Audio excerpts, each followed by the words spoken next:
Verse 11, for he knew who was to betray him. That was why he said, not all of you are clean.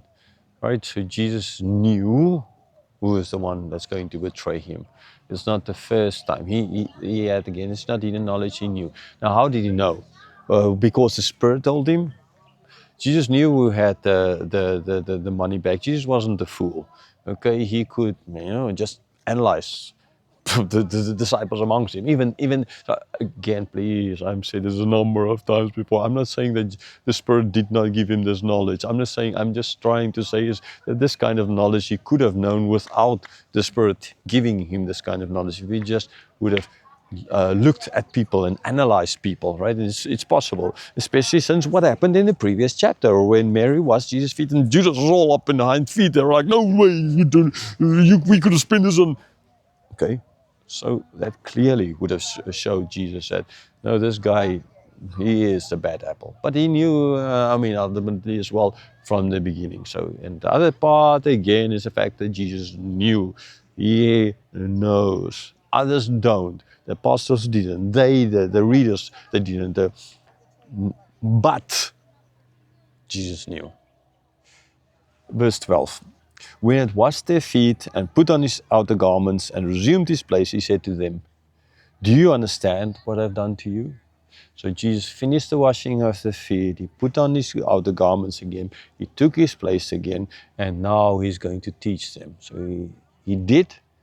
They allowed for it because Jesus done lots of things that they didn't understand.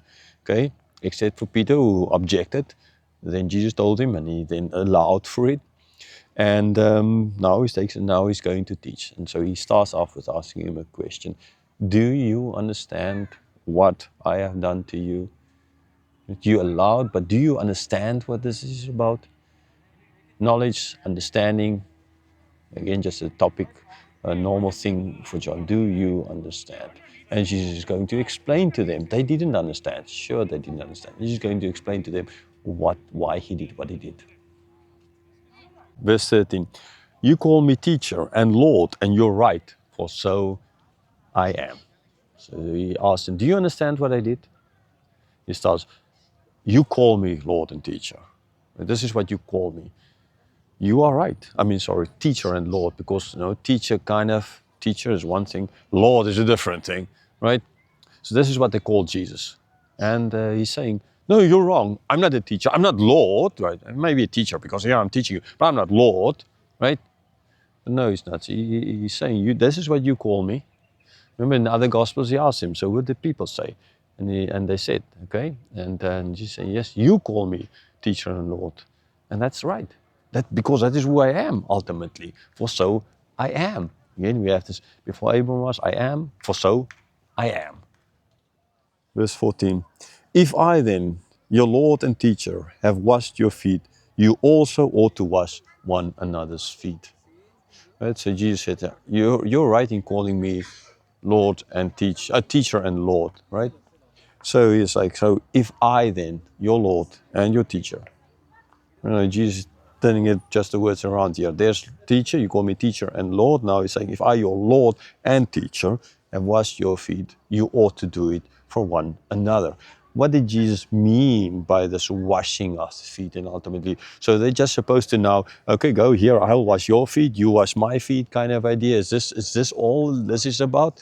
Okay, so we need to read further to see what Jesus is getting at here with this. Verse 15.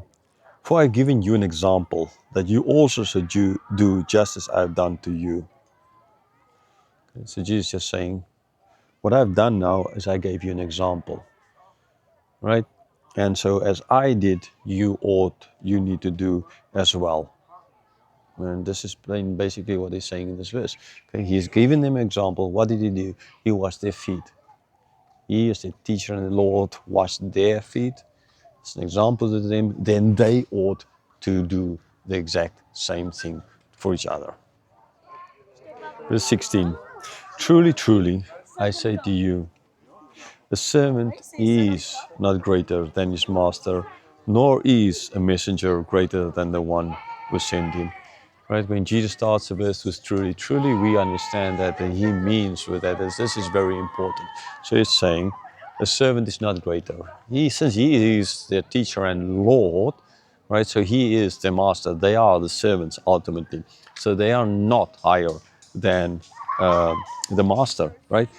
The messenger is not greater than the one who sent him.